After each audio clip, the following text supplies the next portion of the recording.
Qui étaient les esclaves marrons, comment vivaient-ils et surtout pourquoi s'enfuyaient-ils de leur plantation à Saint-Domingue? Les historiens et chroniqueurs de l'époque expliquaient le marronnage par différentes causes comme la cruauté des maîtres, la faim, l'esprit de vagabondage ou la crainte d'un châtiment. Mais en 1972 arrive un ouvrage majeur d'un écrivain haïtien du nom de Jean Fouchard qui soutient la thèse que la principale cause du marronnage, c'est le besoin de liberté. Les esclaves fuyaient tout simplement pour pouvoir être libres. D'où le titre de son magnifique ouvrage de 580 pages, Les Marrons de la Liberté.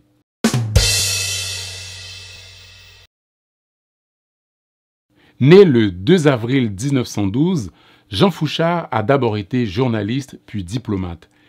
Il a notamment été ambassadeur d'Haïti à Cuba et commissaire général de l'exposition du bicentenaire de Port-au-Prince. Il est l'auteur d'une œuvre historique importante. Ses travaux sur la période coloniale sont une mine d'or et c'est pour cela qu'il nous intéresse. En 1953, il publie plusieurs ouvrages majeurs, dont Les Marrons du Syllabaire, où il fait la démonstration que les esclaves de Saint-Domingue n'étaient pas illettrés et que beaucoup d'entre eux savaient lire et écrire avant même leur arrivée sur la colonie.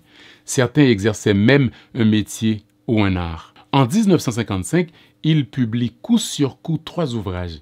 Plaisir de Saint-Domingue, Le théâtre à Saint-Domingue et Artistes et répertoire des scènes de Saint-Domingue, dans lesquels il montre que dans la colonie, en dépit de l'ignominie de l'esclavage, régnait une vie littéraire et artistique intense, dont la plus haute expression est le théâtre.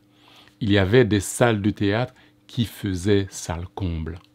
D'ailleurs, il a même dressé avec précision une liste d'artistes et de lieux de culture à Saint-Domingue. En 1972, paraît son œuvre principale, Les Marrons de la Liberté, dont nous allons parler en détail tout de suite. Dans ce grand ouvrage, l'auteur explique la pratique du marronnage par une étude approfondie du système esclavagiste. Qui étaient les esclaves? Comment vivaient-ils? Et pourquoi ils devenaient des marrons? Pour bien mener ses travaux, Jean Fouchard s'appuie sur la presse de Saint-Domingue et les nombreuses annonces qui fournissent la matière première à son étude. Ces annonces donnent des détails assez intéressants sur l'identité des esclaves en fuite, la liste des marrons capturés ou encore les milliers d'avis de vente d'esclaves. Dans ces journaux rapportés par Fouchard, on peut trouver dans une même annonce et dans un langage assez naturel la vente d'un meuble, d'un cheval et d'un esclave. Voici quelques exemples tirés de ces journaux. À la vente à Léogane, 18 esclaves mâles et une esclave femelle sur le point d'accoucher. Un mulâtre excellent perruquier, cocher et un peu violoniste, 15 moutons, 6 mulets, un âne, 17 chèvres, etc. À vendre, pour cause des départs, un lot de meubles, des chaises et lits, 3 esclaves domestiques et autres objets. Pour cause de départ, en vente en gros et en détail, un atelier de 80 esclaves, tant mâles que femelles. À louer, 2 bonnes nourrices de très bonne constitution. Ce qui est frappant ici, ce n'est pas tant les annonces sur le commerce des esclaves, mais la façon dont on confondait des êtres humains avec des meubles ou des animaux. Cela montre à quel point ce système était violent, déshumanisant et cruel. Après avoir abordé la cause classique du marronnage, comme par exemple les dures conditions de l'esclavage, la faim, la cruauté des maîtres, l'auteur aborde au milieu du livre la cause principale du marronnage, à savoir le désir de liberté. Il faut noter qu'au XVIIIe siècle, on refusait de reconnaître à l'esclave la faculté de désirer la liberté. C'était réservé à l'homme blanc civilisé. En 1767, le père Dutertre, esclavagiste de son état, écrit qu'il faut chercher d'autres causes aux fuites des esclaves et non le désir de liberté. Comme je viens de vous le prouver tout à l'heure avec les extraits des annonces de la presse de Saint-Domingue, on ne faisait pas la différence entre un noir, un mulet ou un cheval. Ils étaient tous des outils de travail. À l'époque, on avait la conviction que l'esclavage était la vocation naturelle d'un noir, sa chance d'avoir échappé à un pire destin s'il était resté en Afrique, prisonnier de coutumes barbares, avec en plus le risque de perdre son âme. Voilà la mentalité de l'époque. Et même dans les années 60, on trouvait encore des historiens pour affirmer que la volonté de liberté ne peut pas être prise en compte dans l'étude du marronnage. Jean Fouchard a combattu avec véhémence cette affirmation dictée par des préjugés racistes en montrant, document à l'appui, que même les esclaves qui avaient des privilèges fuyaient aussi. Il a relevé que malgré la bonté de certains maîtres, les esclaves fuyaient quand même. L'auteur montre donc que les causes classiques comme le dépaysement, la sous-alimentation et la cruauté des maîtres, même si on doit évidemment les prendre en compte, ne suffisent pas à expliquer le marronnage. Car toutes les catégories de travailleurs pratiquaient le marronnage, même ceux dont le sort était moins pénible, que ce soit les esclaves commandeurs, les esclaves domestiques ou les esclaves à talent, comme on disait à l'époque. Donc, le seul dénominateur commun qu'on peut trouver chez tous ces marrons, en dépit de toute considération individuelle, c'est le désir de liberté qui les animait profondément. Le marronnage est la première forme de rébellion ouverte contre l'esclavage avant l'insurrection de 1791. Dans un très beau passage, Jean Fouchard écrit ceci. « Avec les marrons et par les méthodes du marronnage, le peuple de Saint-Domingue, enfin uni, marche à la liberté consolidée et à l'indépendance. Ce peuple entier de cultivateurs et de guerriers entra en marronnage. Telle est, dans son cheminement, la vraie histoire de la naissance de la nation haïtienne.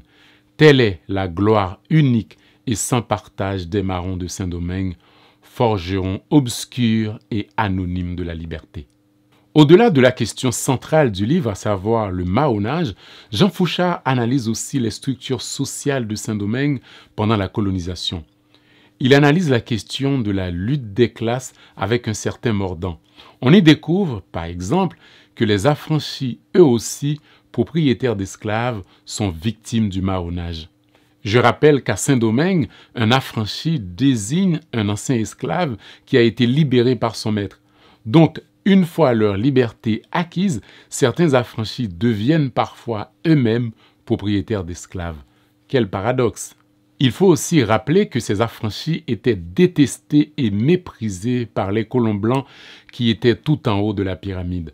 Jean Fouchard consacre aussi une partie de son livre à la question fondamentale de l'identité des colons victimes du marronnage et aussi celle des esclaves marrons. Mais d'abord, concernant la question de l'identité de ces esclaves en fuite.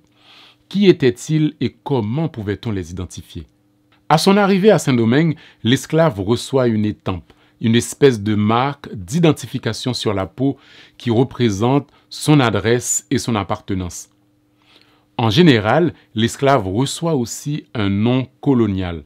Ça peut être un nom chrétien additionné à un surnom caractéristique. Par exemple, César Dipiecourt ou encore Brutus l'éveillé. C'était des noms assez courants. On trouve parfois aussi des noms complètement fantaisistes qui traduisent tout le mépris du colon pour son esclave.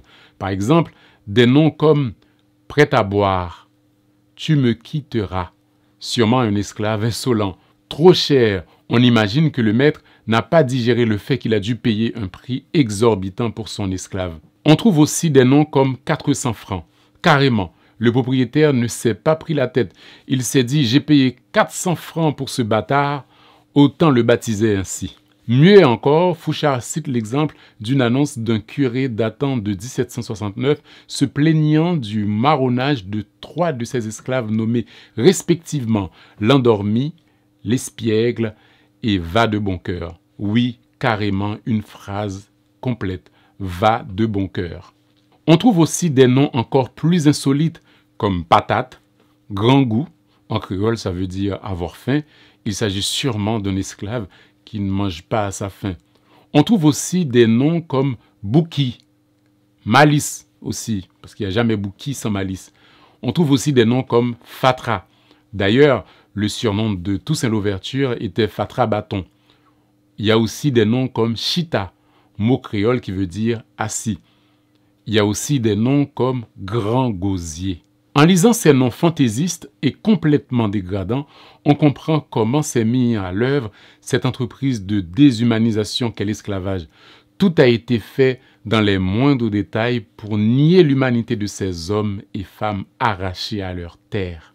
Après avoir évoqué le nom des Marrons, Fouchard s'attarde sur l'identité des colons qui se considéraient comme les victimes du marronnage. Et c'est là qu'on découvre parmi les colons propriétaires d'esclaves marrons se trouvaient aussi des affranchis, noirs et mulâtres. Cela permet de jeter un regard nouveau sur le rapport entre le passé colonial d'Haïti et son présent. Et là aussi, l'auteur en profite pour dénoncer l'attitude absurde de la bourgeoisie haïtienne qui chercherait à conserver une certaine pureté raciale. Il montre comment, par les aléas de l'histoire, des familles autrefois noires sont aujourd'hui considérées comme des mulâtres et comment aussi des familles de mulâtres, autrefois issues de colons blancs, sont devenues noires aujourd'hui. Il cite à l'appui l'exemple de certaines familles célèbres de la bourgeoisie haïtienne qui sont en apparence des mulâtres, mais qui en réalité sont des familles noires.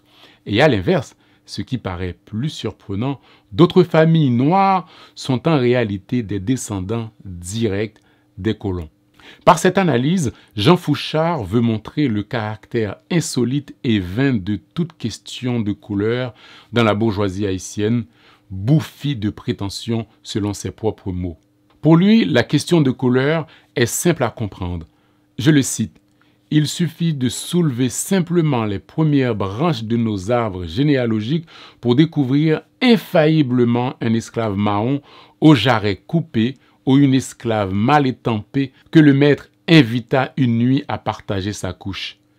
Et alors, de quoi parle-t-on entre idiots de village, si ce n'est de moulins à vent? Au fond, noirs et mulâtres, nous sommes tous dans le même bateau. La prétention à une quelconque supériorité est absurde et ridicule. D'ailleurs, il a fallu l'union sacrée entre noirs et mulâtres pour vaincre ce système abominable qu'a été l'esclavage.